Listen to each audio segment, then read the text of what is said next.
Greetings, my fellow Saratogians, and welcome to the third episode of The Saratoga Story, a podcast dedicated to the history, culture, and commerce of Saratoga Springs, New York. Last time we met, we took a stroll down Potato Chip Lane. Today, we are marching on the Saratoga battlefield. We're calling this episode The Hero of Saratoga. If you made it to the end of the last episode, you already know who we're talking about. If you didn't make it to the end of the last episode, I'm hurt. You should go back and listen to it. It was about the potato chip. It was crunchy and delightful. Let us just proceed under the assumption that you did not make it to the end of the last episode, or this is your first time joining us. Today we're going to take a page out of the Paul Harvey Handbook. Paul Harvey was an extraordinarily popular radio broadcaster for many, many years. Whatever accolades you could win in the field of radio broadcasting, Paul Harvey probably won them. Now, I know some of you are going to say, hey, that Paul Harvey, he was close friends with J. Edgar Hoover and a big fan of Senator Joseph McCarthy. Others will say, Paul Harvey was great and we could use more broadcasters like him now. I am going to sidestep that ideological quagmire and say that we are merely borrowing a move from his broadcasting playbook. Paul Harvey had a captivating delivery. He had a great cadence and timbre to his voice, but he also had a captivating way of telling a story, particularly telling a biography. What he would do is tell the person's life story without revealing their identity until the end of the show. Part of the fun was trying to figure out who he was talking about before he made the reveal at the end. Telling the life story of a prominent person from history or society in this manner served a few functions. For starters, this format kept the audience listening through the commercial breaks until the end of the show. A listener would stay all the way to the end to find out if they were correct about the identity of the subject of the biography. The Simpsons TV show did a great bit about Paul Harvey with Grandpa Simpson and his fellow retirees gathered around the radio waiting for Paul Harvey with bated breath to reveal the mystery person's name. The other function that this format serves in withholding the identity is to allow a listener to hear this person's life story without any preconceived notions. Chances are, when we're talking about a prominent person in history, we have already formed an opinion on that person, to the point where even the mention of their name will evoke feelings and opinions. By withholding the identity until the end of the show, the biographer, Paul Harvey, allowed us to listen to that life story with fresh ears. It is in that spirit I say, hello, Saratogians, this is Peter Burley. Stand by for stories? The subject of today's episode is arguably the greatest battle officer of the American Revolution. He was born on January 14th, 1741, in Norwich, Connecticut. Prior to the American Revolution, he had established himself as a merchant in New Haven. Being involved in shipping and trade, he, like many of his generation, felt British taxation was stifling his livelihood. Also, like many of his generation, he felt outraged by the heavy-handed tactics used by British soldiers at the Boston Massacre of 1770. 5 years later, he joined the Connecticut Colony Militia with the rank of captain. Over the next few years, I think it is easy to say that his military accomplishments were astounding. Because the focus of the podcast is on Saratoga Springs, New York, I'm not going to go too in-depth on any of the battles that he participated in before the Battle of Saratoga. But I would say that any one of these events is worth researching in greater depth. I think it's fair to say that the involvement of an American officer in any one of these battles would have put them in the history books. The fact that the subject in question was involved in all of them is again astounding. Okay, here's the list in short chronological order. In May of 1775, he co-commanded the American forces which captured Fort Ticonderoga.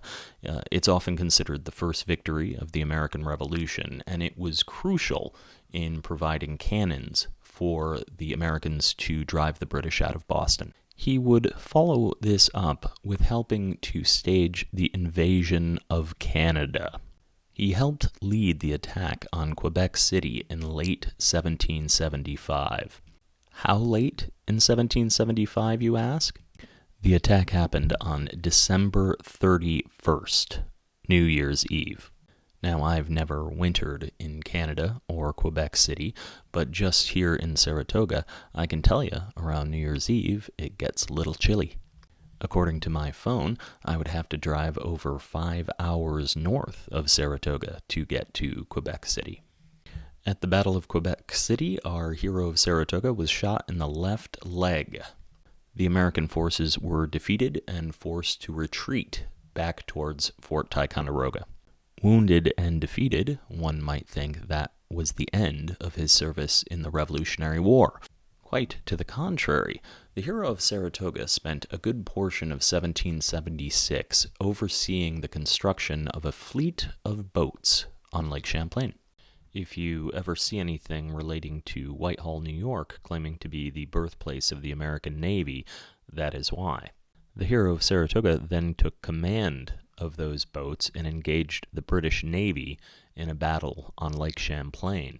While the Battle of Valcour Island certainly couldn't be called a victory by American forces, in fact, the fleet didn't really survive it, it did serve its purpose in delaying the British fleet. Following the Battle of Valcour Island, the hero of Saratoga participated in the Battle of Ridgefield and the siege of Fort Stanwix. This brings us to the Battle of Saratoga. This would be remembered as our protagonist's finest hour. He personally led American forces against British defenses and was once again wounded in the process. He was shot again in the same leg. The Battle of Saratoga was a resounding victory for the Continental Army and proved to be the turning point of the Revolution. Because of the second wound sustained to the left leg, our protagonist's battlefield career was, for all purposes, over, but his military career was not. He would go on to become the military governor of Philadelphia, and he would also be appointed as the commander of West Point. And now, the rest of the story. If you have yet to deduce the identity of our protagonist and wonder how such an accomplished officer in the Revolutionary War could have escaped your notice, I will tell you that you do know his name. I am almost positive you do.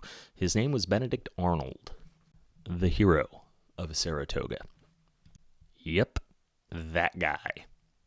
In America, his name became synonymous with the word traitor. And I would not even attempt to engage in such historical revisionism as to argue with that assessment of him. When researching a controversial figure in history, one can usually find dueling narratives. When researching Arnold, that is difficult to do because amongst historians there really isn't much of a competing or revisionist narrative concerning Arnold. In fact, I think it would be fair to say that he isn't actually that controversial a figure in that there isn't much disagreement about his treasonous nature. Arnold himself wrote a letter to the American people in the Continental Congress explaining why he had turned. If one were to attempt to play devil's advocate for Arnold, one would then be forced to look into whether his treason, his turning on the cause, was justified. Did he have legitimate grievances with the Continental Congress and his peers that justified flipping sides? Even here, the devil's advocate has a lot of work to do. One could definitely make a case that he had been slighted here and there, passed over for promotions that he had deserved.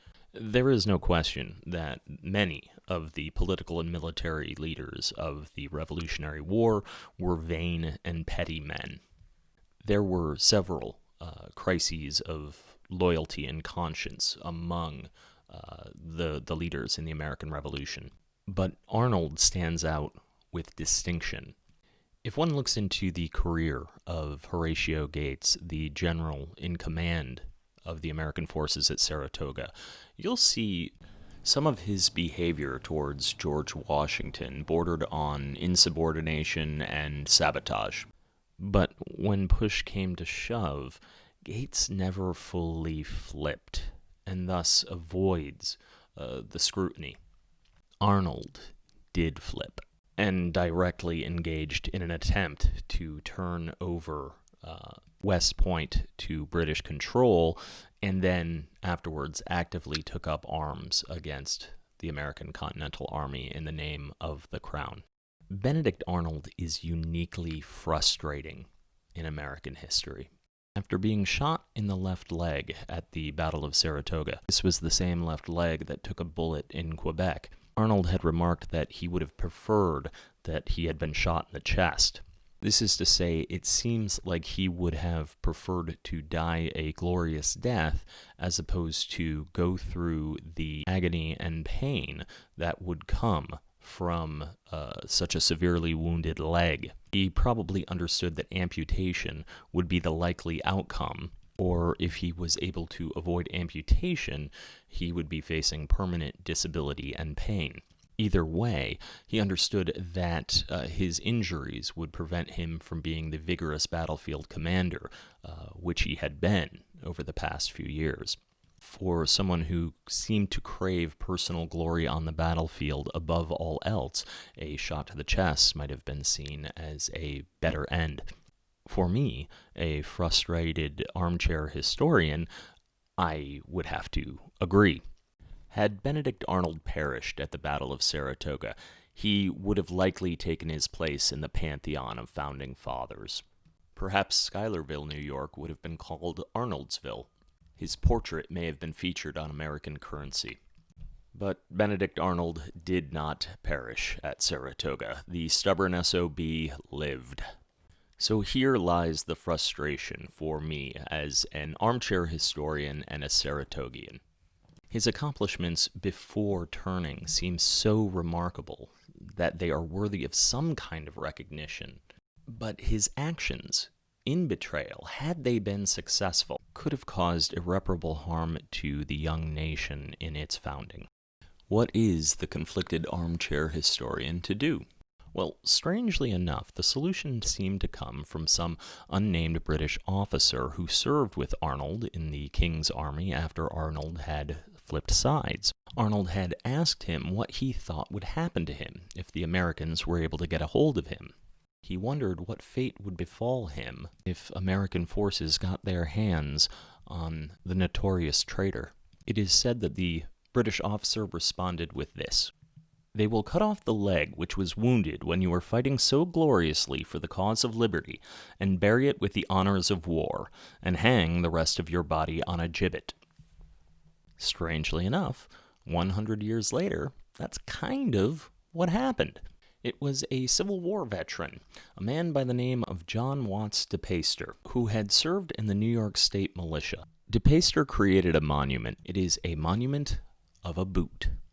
Benedict Arnold's boot. Even though Arnold's name does not appear anywhere on the monument does list his accomplishments at the Battle of Saratoga. The monument stands to this day at the Saratoga National Historical Park. And now you know the rest of the story. Thank you all for joining me on this journey into the history, culture, and commerce of Saratoga Springs, New York. I'm Peter Burley, and as always, my best to you, the good people of Saratoga.